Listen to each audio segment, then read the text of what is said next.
The certified letter arrived on a Thursday afternoon, and Daniel Mercer, 43, a civil engineer specializing in water rights and land development, read it 3 times before the full audacity sank in. Bethany Wright, president of the Lakeshore Pines HOA, was fining him $500 for unauthorized recreational use of community water resources. The water resource in question: Clearwater Lake, the 70-acre body of water that Daniel's great-grandfather had created in 1938 by damming a natural spring on land the Mercer family had owned since 1912. 6 weeks of this nonsense. 6 weeks of Bethany treating his private lake like HOA property, demanding he stop fishing there, threatening legal action, rallying homeowners against him. But today was different. Today, Daniel stopped reading Bethany's demands and started reading the original deed restrictions from when his grandfather sold lakefront lots in 1965. And what this entitled newcomer didn't know was that the exhausted engineer she'd been harassing had just discovered the one legal tool that would turn her entire community's lake access into a privilege he could revoke with a single phone call. Before we see how Daniel turned a $500 fine into a complete shutdown of HOA lake access, if you love stories where entitled people learn that some property rights are absolute, smash that like button and subscribe. Now, let's see exactly how an engineer weaponized a 70-year-old deed. This is a story in 3 parts. The violation that pushed a patient man past all reason, the confrontation where a single document shifted all power completely, and the resolution where an entire community learned the hard way that lake access was a gift, not a right. For 6 weeks, Daniel endured escalating demands from a woman who genuinely believed that because homes bordered his lake, the lake itself belonged to the HOA. The complaints started small: requests to limit his fishing hours so he wouldn't disturb morning kayakers. Then came demands he maintain the shoreline to HOA standards, remove his dock because it wasn't aesthetically pleasing, and finally, the fine that claimed he needed permission to use his own water. Each incident revealed more about Bethany's fundamental misunderstanding of property ownership. Each confrontation showed her rallying more homeowners to her cause, and each threat pushed Daniel closer to a breaking point he'd spent 43 years avoiding. The morning he received that fine wasn't just another annoyance. It was the catalyst that made a mild-mannered engineer remember that patience has limits and property rights have teeth. The confrontation that followed wasn't immediate or emotional. It was methodical, calculated, and absolutely brutal in its precision. When Daniel walked into that emergency HOA meeting with a leather document folder, Bethany thought he was coming to negotiate. What she got instead was a history lesson in deed restrictions, easement law, and the difference between granted access and ownership. The moment Daniel laid out the original 1965 agreements, the moment homeowners realized their lake access was revocable at will, the moment Bethany understood she'd threatened the one person who could legally lock an entire community away from the water they'd taken for granted for decades, everything shifted.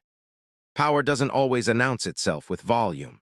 Sometimes it walks in quietly carrying documents that are 58 years old. The resolution brought consequences that rippled through Lakeshore Pines like a stone dropped in still water. What started as a $500 fine ended with locked boat ramps, revoked access agreements, panicked homeowners watching their property values crater, and Bethany Wright facing a recall vote from people who finally understood what she'd cost them. The aftermath revealed not just one woman's downfall, but an entire community's reckoning with the reality that their lakefront lifestyle existed solely because one family had been generous for 6 decades. And Daniel, he went back to fishing his lake exactly as he always had, with one significant difference. The homeowners who'd supported Bethany's harassment now watched from their docks, unable to touch the water that had once felt like theirs. Here's exactly how it happened. Daniel Mercer had grown up understanding that his family's relationship with Clearwater Lake was complicated by history and generosity. At 43, he worked as a senior civil engineer specializing in water rights, dam safety, and land development permitting, expertise that gave him an intimate understanding of exactly what his family owned and what they'd allowed others to use. His great-grandfather, Thomas Mercer, had created the lake in 1938 by by damming Clearwater Spring on the family's original 300-acre homestead. In 1965, Daniel's grandfather sold off 40 lakefront lots to fund college for his children, creating the parcels that would become Lakeshore Pines. The deed restrictions were clear. Buyers received lakefront property with non-exclusive recreational access to Clearwater Lake at the discretion of the Mercer family, subject to revocation for cause. For 58 years, no Mercer had ever exercised that revocation clause. Daniel lived in the original homestead at the lake's north end, worked long hours on infrastructure projects, and spent his weekends doing what 3 generations of Mercers had done, fishing the lake his great-grandfather built. His wife Rachel had passed away from cancer 2 years earlier, and fishing had become his therapy, his way of feeling connected to family history and finding peace in grief. The problem started in early September when Bethany Wright moved into a lakefront home and immediately ran for HOA president on a platform of maximizing property values through professional lake management. She won easily among newer residents who didn't understand the lake's ownership history. Her first act as president was sending Daniel a friendly email suggesting he coordinate his fishing schedule with the HOA's new community water use calendar to avoid conflicting with morning kayakers and evening paddleboarders. Daniel responded politely, explaining that he owned the lake and wasn't subject to HOA scheduling. Bethany's reply came within an hour. "We need to discuss your misunderstanding of community property rights." Daniel deleted the email, assumed she'd figure it out eventually, and went fishing the next morning at his usual 6:00 a.m. time. 2 weeks later, a formal letter arrived on HOA letterhead demanding Daniel submit his dock to architectural review because it didn't meet aesthetic standards for structures visible from member properties. The dock in question was a simple wooden structure his grandfather built in 1952, maintained carefully over 70 years, perfectly functional but deliberately rustic. Daniel called Bethany directly this time, spent 20 minutes explaining that his dock sat on his property extending into his lake, and that HOA architectural guidelines had zero jurisdiction. Bethany's voice went cold. "Mr. Mercer, I've consulted with our attorney, and we believe the 1965 deed restrictions created shared ownership of the lake. You can't simply claim exclusive rights to water that's central to our community." Daniel felt his jaw tighten. "Bethany, I don't believe anything. I know what my family owns because I'm a civil engineer who specializes in exactly this kind of property law. Get a real attorney to read those deeds, not whoever told you that nonsense." She hung up on him. The third incident happened on a Sunday morning in late September. Daniel was fishing from his boat, watching the sunrise paint the lake orange and gold, when Bethany's voice cut through the peace via megaphone from her dock. "Mr. Mercer, you're creating noise pollution during designated quiet hours. The HOA requests you return to shore immediately." Other homeowners appeared on their docks, watching the confrontation. Daniel felt humiliation burn through him as he slowly reeled in his line, started his trolling motor, and headed back to his private dock. The scattered applause from some HOA members as he retreated made his hands shake with anger. He spent that afternoon in his study, pulling out every deed, every survey, every legal document related to the lake. If Bethany wanted to treat him like a trespasser on his own property, he would remind her exactly who owned what. The final straw arrived 6 weeks into Bethany's presidency. The certified letter contained an official HOA violation notice. Daniel was being fined $500 for unauthorized recreational use of community water resources in violation of Section 7.3 of HOA bylaws regarding fair and equitable access to shared amenities. The letter went on to state that Daniel would be required to obtain advance permission from the HOA for any future lake use, would be limited to designated fishing areas away from residential shorelines, and would face escalating fines for noncompliance. Daniel read the letter sitting at his kitchen table, the same table where his grandfather had signed those 1965 deeds, the same kitchen where 4 generations of Mercers had looked out at a lake they'd created and maintained. He pulled out his phone, photographed the letter, and then opened the filing cabinet containing the original deed restrictions. His hands were steady as he read through the precise legal language his grandfather's attorney had drafted. The language was crystal clear. Lake access was a revocable privilege, not an ownership right. Every property owner in Lakeshore Pines used that lake because his family allowed it. And for the first time in 58 years, Daniel Mercer was about to show them what happened when that allowance was withdrawn. He spent the next week preparing with the same methodical precision he used for dam safety inspections. He contacted his own attorney, a property rights specialist named James Chen, who'd handled water rights disputes across 3 states. He pulled the original survey maps showing the lake entirely within Mercer property boundaries. He researched case law on revocable easements and recreational access privileges. He documented every email, every letter, every interaction with Bethany, showing a pattern of escalating demands and harassment. And he drafted a formal notice of access revocation that would fundamentally change how 200 homeowners in Lakeshore Pines lived their daily lives. If Bethany wanted to fine him for using his own lake, Daniel would teach her, and everyone who'd supported her, that some property rights were absolute. The HOA's emergency meeting was scheduled for Thursday evening. Daniel marked it on his calendar and smiled coldly. By the end of that meeting, Bethany Wright would understand exactly what she'd cost her community. The Lakeshore Pines Community Center was packed with homeowners by 7:00 p.m. Thursday, the tension palpable as people took their seats. Daniel arrived at 7:08 p.m. carrying a leather document folder and wearing the same professional demeanor he used for city council presentations on infrastructure projects. Bethany sat at the board table flanked by 4 other board members, looking confident, prepared, and completely unaware of what was about to happen. She called the meeting to order with a satisfied smile.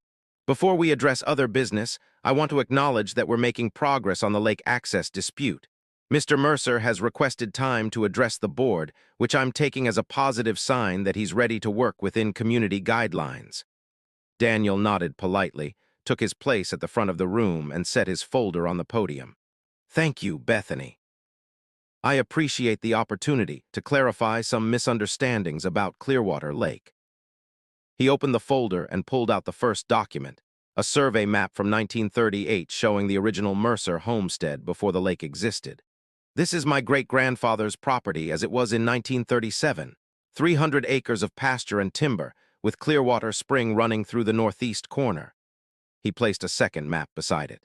This is the same property in 1939, after my great-grandfather dammed that spring and created Clearwater Lake.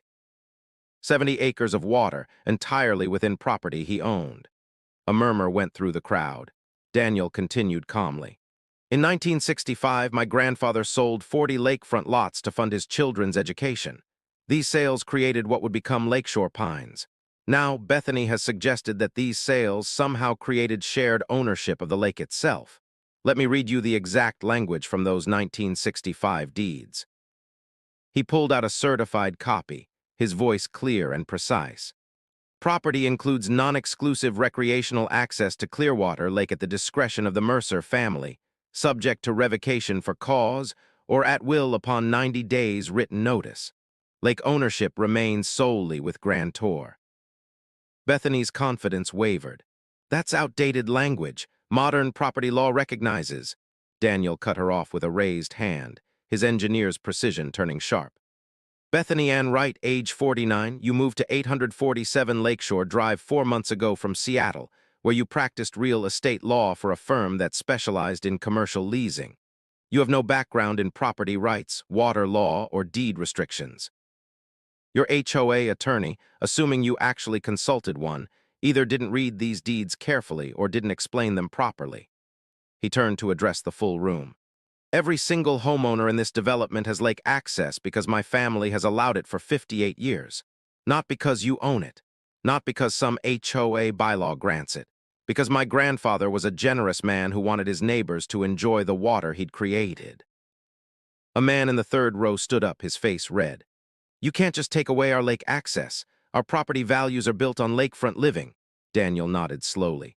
You're absolutely right about property values, which is why I'm confused about why your HOA president has spent 6 weeks harassing me, demanding I follow her rules on my own property, and finally, he pulled out the fine letter, fining me $500 for fishing in a lake my great-grandfather built. He held up the letter for everyone to see. This letter claims I need HOA permission to use community water resources. But here's what Bethany didn't consider.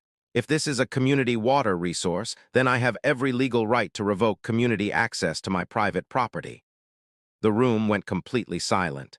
Daniel pulled out another document, this one freshly printed. This is a formal notice of access revocation, drafted by my attorney James Chen and filed with the county this afternoon.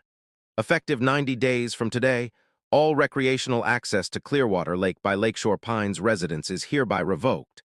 The boat ramp on the eastern shore, which sits on the 10-acre parcel my family retained in 1965, will be gated and locked. The fishing pier on the north end, same thing. Private docks extending from your properties into the lake will be permitted to remain, but you will not be allowed to launch boats, swim, kayak, or otherwise use the water. Pandemonium erupted. Homeowners were shouting questions, Bethany was on her feet trying to restore order, and board members were frantically whispering to each other.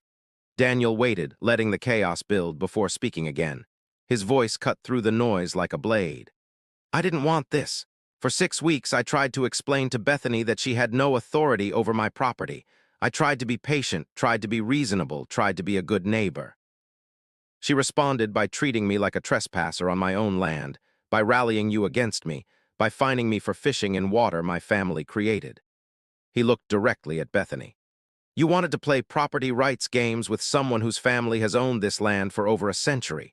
You consulted an attorney who apparently didn't bother to read the actual deed language.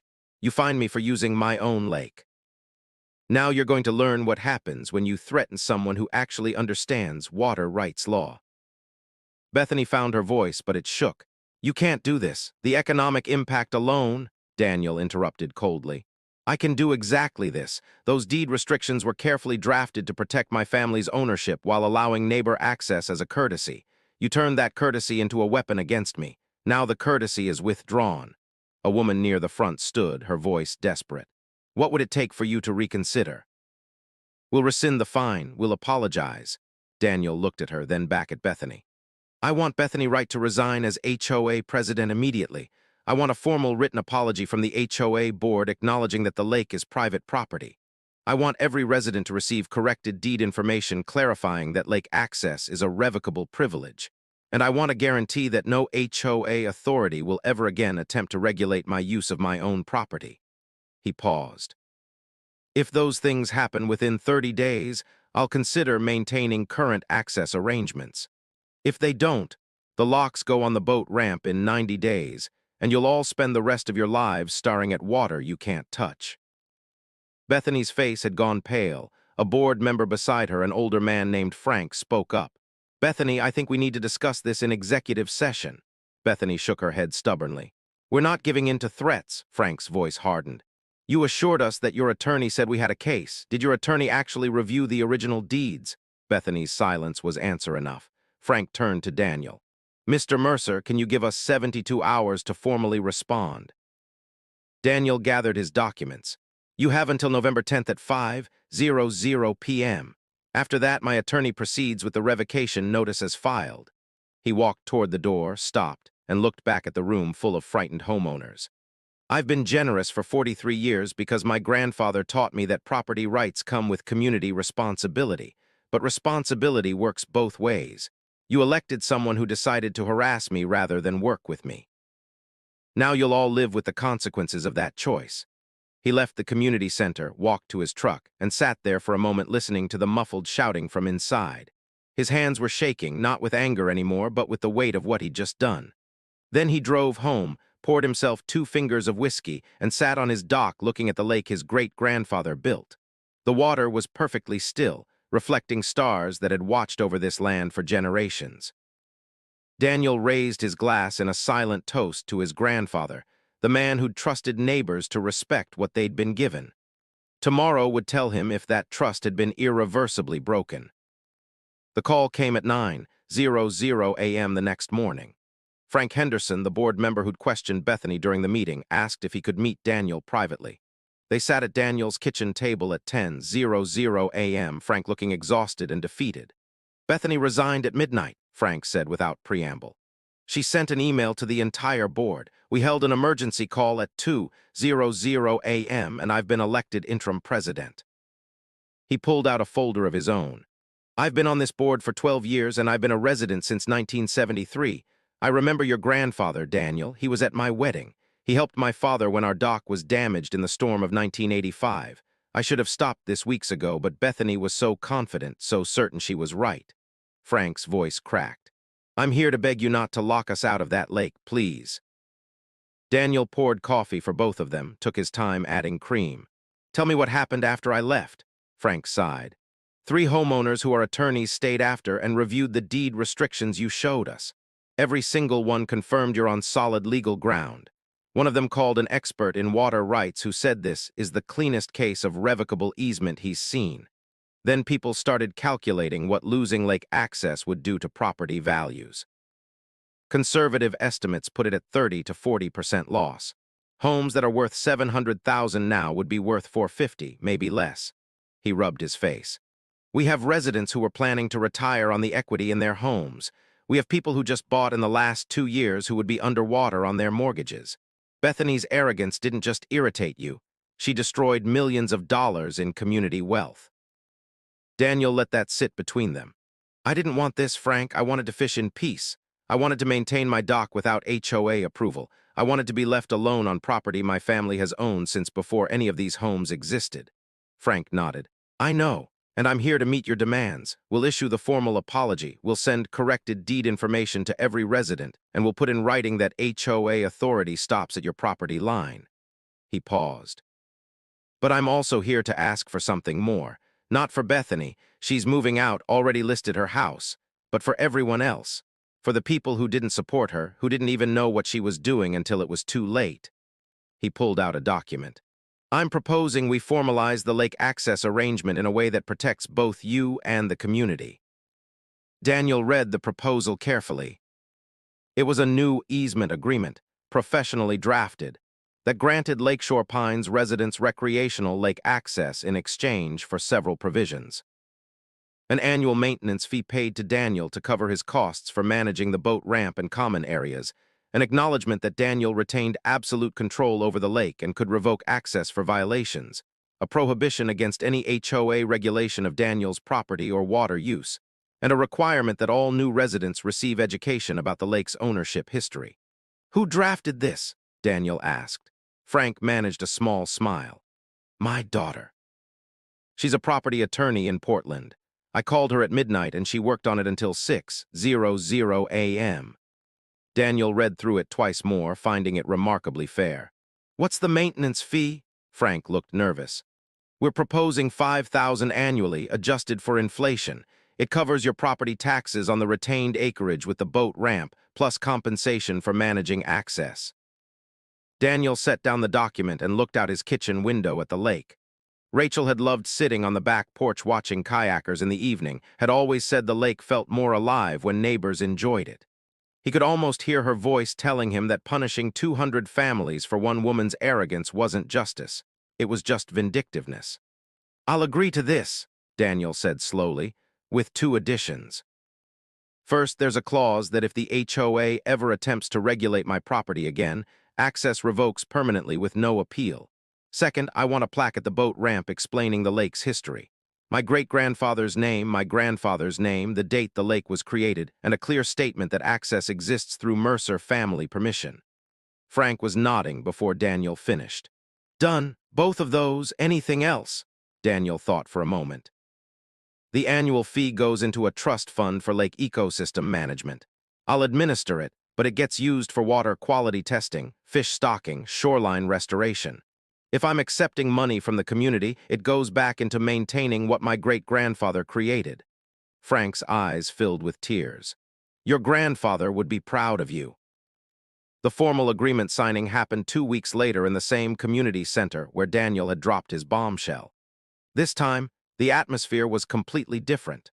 Homeowners came up to shake his hand, apologize for not speaking up sooner, thank him for showing mercy they didn't deserve. Daniel signed the easement agreement with Frank and the HOA attorney witnessing, making the arrangement legally binding for future generations. The plaque was installed at the boat ramp the following week, a beautiful bronze piece that read, Clearwater Lake, created 1938 by Thomas Mercer. Recreational access granted to Lakeshore Pines community through the generosity of the Mercer family. This privilege is maintained through mutual respect and understanding. Below that, smaller text outlined the history and the access terms. 3 months later, on a cold January morning, Daniel stood on his dock drinking coffee as the sun rose over ice-touched water. The lake was quiet, too cold for most recreational users, but peaceful in a way it hadn't been since September. Bethany and her husband had moved out in November, selling their house at a loss to the first buyer who'd accept their price. The new HOA president, Frank, sent Daniel a monthly email updating him on community matters and always ended with thanks for his patience. Property values had actually increased once the access arrangement was formalized, and word spread that lakefront properties came with guaranteed water rights. Daniel had used the first maintenance fee payment to fund a comprehensive water quality study that revealed the lake was in remarkable ecological health for its age. His phone buzzed with a text from his daughter Emily, who lived 2 states away. Coming to visit next month. Can we go fishing like when I was little? Daniel smiled, typed back. Absolutely. The fish are biting and the lake is peaceful again. He thought about Rachel, about his grandfather, about all the Mercers who'd understood that land wasn't just property. It was legacy, responsibility, and relationship with community. Bethany had seen the lake as a resource to control, homeowners as constituents to manage, and Daniel as an obstacle to overcome. She'd never understood that some relationships work only when built on respect rather than authority. The lake his great-grandfather created would outlast them all, would still be here when Emily's children came to fish, would continue teaching lessons about property and generosity, and the consequences of forgetting that rights come with responsibilities. Daniel Mercer had learned something important through those 6 difficult weeks. He'd learned that patience isn't weakness, but that there are limits to every virtue. He'd learned that property rights are meaningless if you're afraid to enforce them, but that enforcement should be calibrated to teach rather than destroy. He'd learned that communities are fragile things, built on assumptions that can shatter in a single meeting, but also resilient enough to rebuild when people choose to. And as he stood there in the morning cold, looking at water that had been in his family for 86 years, he understood what his grandfather had known all along. Real power isn't about control or domination or making others bend to your will. Real power is having the absolute legal right to say no and choosing instead to say yes, conditionally, wisely, with boundaries that protect everyone. Justice, Daniel thought, wasn't always about punishment. Sometimes it was about teaching people the value of what they'd almost lost and giving them one more chance to appreciate it properly. Across the country in Charleston, South Carolina, retired environmental attorney Margaret Cole received a cease and desist letter from her neighborhood association, demanding she remove the native wetland plants from her yard within 14 days. Margaret, 67, a woman who'd spent 40 years defending wetlands under the Clean Water Act and personally drafted protection ordinances for 3 coastal states, read the letter twice before laughing out loud. She walked outside to photograph the certified wetland boundary markers on her property, markers she'd had the Army Corps of Engineers install specifically to protect against exactly this kind of interference. Then she pulled up the phone number for the association president. "Hello," she said sweetly. "This is Margaret Cole. I received your letter about my federally protected wetland habitat. I'd love to discuss it over coffee and explain how wetland destruction carries penalties of up to $27,000 per day under federal law. Does Monday work for you?" The silence on the other end was delicious. But that's a story for another time.